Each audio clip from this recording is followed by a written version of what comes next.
के उपलक्ष्य पर अपने विचार आप सभी के साथ साझा करना चाहूंगी। आजादी, आजादी का असली मतलब वो ही समझ सकता है जिसने कभी गुलामी की हो। हम सौभाग्यशाली हैं कि हमने स्वतंत्र भारत में जन्म लिया। यूं तो आजादी की लौ 1857 में ही जल चुकी थी, जो मशाल बनकर 1947 में हमारे देश को आजाद कराई। प्राचीन, मध्यकालीन और वर्तमान भारत के उदाहरणों से स्पष्ट करना चाहूंगी कि जब हम तिरंगियों के पैरों में फंस गए थे तो रंगदे बसंती चोला की एक आवाज पर डोलों के डोले उमड़ाते थे और उनके वंदे मातरम के नारों से खून में आने वाला 5-5 डिग्री का तूफान अंग्रेजी शासकों के जड़ों में तूफान ला देता था। लोग मर जाते थे, मिट जाते थे, फांसी चढ़ जाते थे, तो वो भी अपनी देशभक्ति साबित कर रहे होते थे, क्योंकि ये उस दौर की देशभक्ति की कसौटी थी। उसके बाद 62, 65 और 71 के युद्धों में अपना सुहाग गवा देने वाली औरत जब घर के हालात ये हो जाया करते थे कि प्यार भी भरपूर गया, मांग का सिंदूर गया, नन्ही नौनी हालों की लंगोटियां चली गई, छोटी छोटी बेटियों की चोटियां चली गई, बाप की कमाई गई, भाई की पढ़ाई गई, ऐसा एक स्फोट हुआ, पता ही चला नहीं, पूरे जिस्म की ही कहीं बोटियां चली गई और आपके लिए एक आदमी मरा है साहब, किंतु मेरे घर की 2 रोटियां चली गई, मेरे घर की 2 रोटियां चली गई वाले हालात पैदा हो जाने के बावजूद भी एक माँ अपने बेटे को सड़क पर दुश्मनों की धज्जियां उड़ाने के लिए भेज देती थी और उसे पत्र लिखा कर ये भेजा करती थी कि अम्मा ने खत लिखा है बड़े ही चाव से, पुत्र मेरे ना घबरा जाना, 1 इंच भी पीछे ना हटना, चाहे इंच इंच कट जाना, चाहे इंच इंच कट जाना। इस तरह पूरा परिवार अपनी देशभक्ति साबित कर रहा होता था। तब देश बलिदान मांगता था, तब देश लड़ जाने को कहता था, तब देश मर जाने को, मिट जाने को, फांसी चढ़ जाने को कहता था, किंतु आज देश लड़ जाने को नहीं कहता, आज देश मर जाने को, मिट जाने को, फांसी चढ़ जाने को नहीं कहता, बल्कि मेरे विचारों में यदि कोई व्यक्ति अपना काम पूरी ईमानदारी, पूरी मेहनत और पूरी लगन से करे ना, तो वो ही सबसे बड़ा देशभक्त है। मैं नहीं मानती कि फेसबुक और व्हाट्सएप के डीपी को 3 रंग में रंगना ही देशभक्ति है, और यदि आप कहेंगे कि साल में 2 बार हाथ में तिरंगा ले लेना ही देशभक्ति है, तो मैं पूछना चाहूंगी, फुटपाथ में रहने वाला वो बच्चा रैकेट की छांव में नंगे पांव में जब तिरंगा बेच रहा होता है, तो क्या इसे आप उसकी देशभक्ति कहेंगे?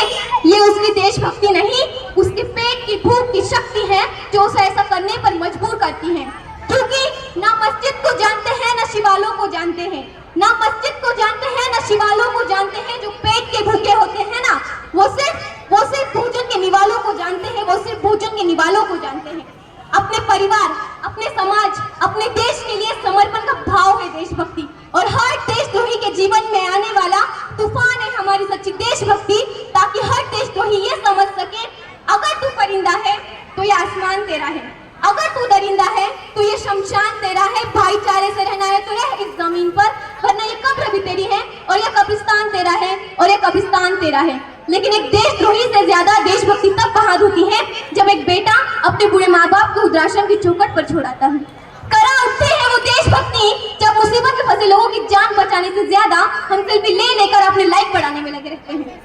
आज के इस दौर में वो युवा जिनके ऊपर जिम्मेदारी थी अपने देश, अपने समाज, अपने राष्ट्र की आशाओं को बांधे रखने की, वही युवा अब 4x4 इंच की छोटी सी स्क्रीन पर अपनी कोमल उंगलियों के घर्षण मात्रों से अपनी भावनाओं की इमोजी भेज रहा है। 4 बोतल खून का, काम मेरा रोज का, अरे इतने भारत का भविष्य दबा कर रखा है। हम ना एक ऐसे समाज में जीते हैं जहाँ लड़कों से बात करता देख जो भाई हड़काते हैं, लड़कों से बात करता देख जो भाई हड़काते हैं, वही भाई अपनी गर्लफ्रेंड के किस्से घर में हंसकर सुनाते हैं। और मैं बता दूं, महिला सुरक्षा के मामले में हम आज भी 4थे नंबर पर आते हैं।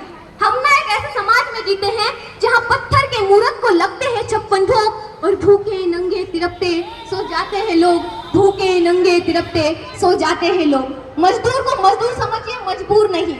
गरीब को काम दीजिए, दान नहीं। अगर दान देने के इच्छुक हैं तो जीते जी रक्तदान दीजिए और मरने के बाद अंगदान देकर किसी मरते हुए को जीवन दान दीजिए। यही सच्ची देशभक्ति और यही सच्चा राष्ट्र प्रेम है। न सरकार मेरी है न रब मेरा है, न सरकार मेरी है न रब मेरा है, और ना ही ये बड़ा सा नाम मेरा है।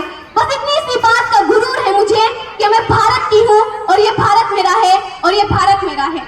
परंतु एक वैचारिक बीमारी हमारे समाज में मुझे नजर आती है और कहा जाता है हम इस दुनिया के सबसे बड़े लोकतंत्र हैं, जहाँ हिंदू पैदा होते हैं, मुस्लिम, सिख और ईसाई भी पैदा होते हैं, लेकिन बदकिस्मती है कि अब इंसान पैदा नहीं होते।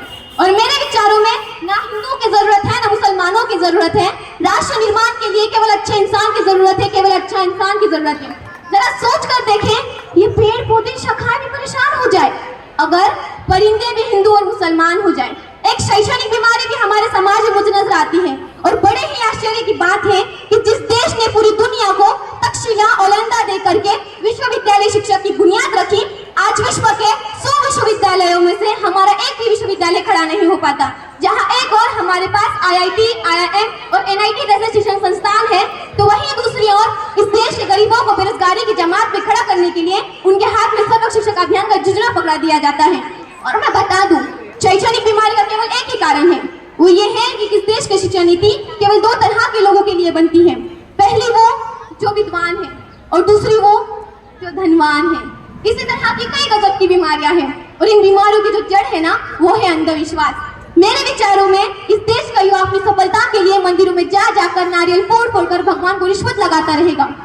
इस देश का शिक्षित वर्ग ही बिल्ली के रास्ता काटने पर खड़े हो जाना, अपने धर्म अपनी जाति को ऊंचा मानकर दूसरों की धर्म की अवहेलना करता रहेगा, तब तक ना तो इस देश से अंधविश्वास खत्म होगा और ना ही हमारा राष्ट्र निर्माण संभव होगा।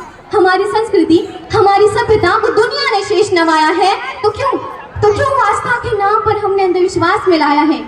और मेरे विचारों में राष्ट्र निर्माण तब संभव होगा जब इस देश में महिलाओं की पूजा नहीं, उनकी इज्जत की जाएगी।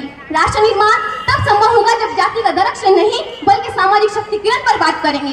राष्ट्र निर्माण तब संभव होगा जब स्वस्थ अभियान में केवल सरकार नहीं, सड़क पर चलने वाला हर एक नागरिक हाथ बटाएगा, स्वच्छ भारत स्वस्थ भारत को दिल से अपनाएगा।